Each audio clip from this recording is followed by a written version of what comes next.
Programme ডিজাইনটা অনেকটা waterfall বা জলপ্রপাতের মতো। মানে একটা সিকোয়েন্স আছে। ঠিক আছে? একটা সিকোয়েন্স মেইনটেইন করে তোমার মনে করো যে প্রোগ্রাম ডিজাইনটা করা হয়। যেমনটা আমরা কিছুক্ষণ আগে আলোচনা করছি সেটাই বলতেছে। প্রয়োজনের বিশ্লেষণ, তারপরে ডিজাইন করো, তারপরে কোডিং করো, তারপরে নিরীক্ষণ করো, কার্যক্ষেত্রে প্রতিস্থাপন করো এবং রক্ষণাবেক্ষণ। তার মানে এই ৫ টা জিনিস তোমার হলো থাকতে হবে। এটা হলো আমরা মেইন কাজ করি। ঠিক আছে? আর কেমন সময় কোথায় দিব সেই জিনিসটা আমাদের মাথায় রাখতে হবে। যে তুমি যে প্রবলেমটা দিছো সেই প্রবলেমটাকে বিশ্লেষণ করার জন্য কিছু সময় নির্ধারণ করে দিতে হয় এবং ডিজাইন ও কোডিং এর ক্ষেত্রে 30 থেকে 40% সময় ব্যয় করা হয়। ঠিক আছে? মোহাম্মদ কাউসার এর একটু দেখেন। ওই যে নিচে দেখেন। মোহাম্মদ কাউসার উপরে যে বিভিন্ন জিনিস দিতেছে। ওকে। ওকে। আমার বেশি স্লাইড বাকি নাই। ঠিক আছে? আমরা একেবারে শেষ করি মনে করো যে বিদায় নেই। আর এখন যদি একটা ব্রেক নিয়ে ফেলি, তোমাদের হয়তোবা মনে করো মনোযোগ ভেঙে যেতে পারে। আর ভেঙে গেলে আবার আসা প্রায় শেষের দিকে। তারপরে আমরা সি প্রোগ্রামিং নিয়ে কথা বলতেছি। সি প্রোগ্রামিং একটা প্রসিডিউর ওরিয়েন্টেড ল্যাঙ্গুয়েজ। তো এটা আমরা যেটা বলছিলাম সি প্রোগ্রামিং একটা কি প্রসিডিউর ওরিয়েন্টেড ল্যাঙ্গুয়েজ অথবা একে আমরা বলতে পারি স্ট্রাকচারড স্ট্রাকচারড ল্যাঙ্গুয়েজ। ঠিক আছে? স্ট্রাকচারড ভাষা বা ল্যাঙ্গুয়েজ যেটা বলতে পারি।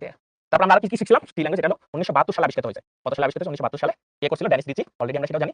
রিচি কোন ল্যাবে করছিল মনে আছে? ওই যে কদবেলা কি বেল ল্যাবে। বেল ল্যাবে। ঠিক আছে? এটা আবিষ্কার করছিল। এটা মনে আছে। এখন জিনিসটা হলো যে স্ট্রাকচার কেন বলে? স্ট্রাকচার বলে হলো এই কারণে। এটা অনেকগুলো ফাংশন আকারে আমরা ব্যবহার করতে পারি। ঠিক আছে? ফাংশন ব্যবহার করতে পারি। সেটা আমরা সামনে শিখব। তারপরে মনে করো লুপ ব্যবহার করতে পারি।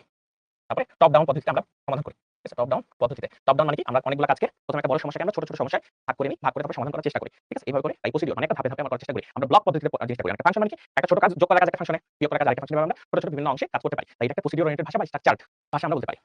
বুঝতে পেরেছি? ওকে। তারপর হলো সি প্রোগ্রামিং বৈশিষ্ট্য। সি প্রোগ্রামিং একটা কেস সেনসিটিভ ভাষা। এটা কিন্তু মনে পরীক্ষায় আসে। কেস সেনসিটিভ মানে জিনিসটা হলো বড় ছোট হাতের অক্ষর আলাদা, আলাদা। বড় ছোট হাতের অক্ষর আলাদা, আলাদা বোঝায়। অক্ষর আলাদা, আলাদা বোঝায়। ঠিক আছে? সেম জিনিস বোঝাবে না। আলাদা, আলাদা বোঝায়।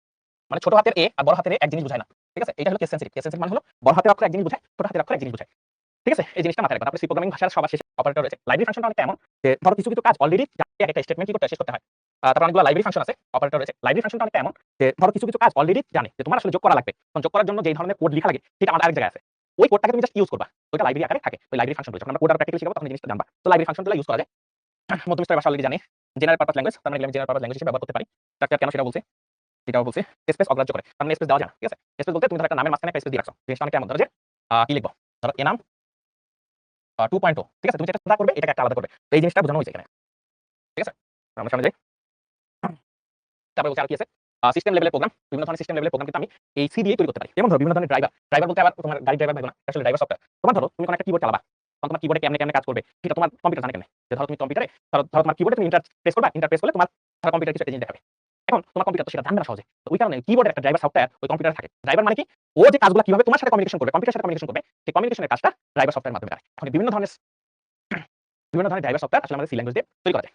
আরো এখানে বিভিন্ন ধরনের কথা আছে যেগুলো আসলে থিওরিটিক্যাল। আমি ম্যাক্সিমাম জিনিস কভার করছি তোমরা একটু জাস্ট দেখার জন্য দেখে নিতে। ঠিক আছে? ওকে। আবার একজন স্ক্রু ড্রাইভার। মানে এদের মাথায় যে কি চলে? এটার উত্তর দাও। তারিফ ইসলাম রে বাদ দাও। ঠিক আছে? তারপরে হলো সি প্রোগ্রামিং এর কিছু বৈশিষ্ট্য আমরা জানি। তার মানে সি হলো আমাদের সবথেকে ইউজ করা যায় বেশি পরিমাণে।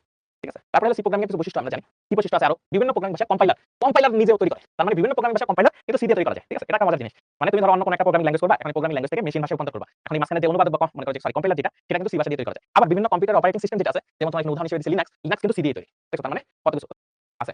ঠিক আছে? এই বাংলাদেশ কি এটা? বয়কট বিএনপি না কি লিখছে? ও এখানে পড়াশোনার মাঝখানে রাজনীতি নিয়ে আসে। মানে কি একটা অবস্থা। তাহলে কি প্রোগ্রাম ভাই যদি ভবিষ্যতে মহাকাশ অভিযান করতে চাই তাহলে কি প্রোগ্রামিং দরকার আছে? ভাইয়া তুমি ভবিষ্যতে তো পরের কথা। তুমি আগে তোমার এসএসসি পাস করে নাও। ঠিক আছে? তোমার যে অবস্থা দেখতেছি, তোমার তো এসএসসি নিয়ে টানাটানি লেগে যাবে। তুমি আগে ভবিষ্যতে তুমি মহাকাশে যাবা না কই যাবা? এটা পরে তুমি আগে এসএসসি শেষ করো। ওকে। তারপর লেখছো যে এখানে কিছু মনে রাখবা। যদি তুমি একটা মনে করো সি ভাষা মনে করো যে শিখো। ঠিক আছে? সি ভাষা শিখো। তখন সি ভাষা যদি কোন একটা কোড করার পরে তুমি সেভ করো তখন দেখবে যে অনেকটা .c দিয়ে আসলে সেভ হয়। প্রোগ্রাম 1.c ঠিক আছে? কোন একটা জিনিস ফাইলের নামের শেষে কি দিয়ে সেভ করতে হবে? .c এখন এই .c পরে অনেক সময় দেখবা তোমাদের আবার .ex এই জিনিসটা এক্সটেনশন আকারে লেখা থাকে। ঠিক আছে? এই .ex মানে হলো এক্সিকিউটেবল এক্সটেনশন। ঠিক আছে? এক্সিকিউটেবল মানে এক্সিকিউটেবল মানে জিনিসটা আসলে কি? ঠিক আছে? এক্সিকিউটেবল মানে হলো এখন তুমি এটাকে সহজে রান করে ফেলতে পারবা। এক্সিকিউটেবল মানে হলো একেবারে আবার রেডি এখন সাব করে ফেলা যাবে। ঠিক আছে? এক্সিকিউটেবল মানে হলো রান করে ফেলা যাবে খুব দ্রুত। এটা হলো এক্সিকিউটেবল বলা। আচ্ছা একজন বলছে সারোয়ার আহমেদ না কি হবে তোমার নাম পুরোটা দিতে পারছেন। তুমি লিখবে ভাইয়া আইসিটি চতুর্থ অধ্যায়ের প্র্যাকটিস বুক এখনো দেওয়া হয়নি। চতুর্থ অধ্যায় ভাই তুমি প্র্যাকটিস বুক পেয়ে যাবা। কোন চিন্তা করো না। কাজ চলমান, প্রসেস চলতেছে খুব দ্রুতই তুমি পেয়ে যাবা। আবার একজন লিখছে শিখো কোন ভাষার প্রোগ্রাম। শিখো কোন ভাষার প্রোগ্রাম তুমি একটু দেখো শিখতে অনেক কিছু কাজ করা হয়। ঠিক আছে? শিখতে কিন্তু অনেকগুলো ল্যাঙ্গুয়েজ ব্যবহার করে শিখার বিভিন্ন অংশ কিন্তু কার্যরত হয়েছে। ঠিক আছে? ওকে। তো আমরা আসলে এক্সিকিউটিভ ফাংশন নিয়েও আসলে মোটামুটি জানছি। তো আজকে আমাদের ক্লাস প্রায় শেষ হয়ে গেছে আরকি। তো আসলে তেমন নাই আজ কিছু। তো কালকে তোমাদের মনে করো বাংলা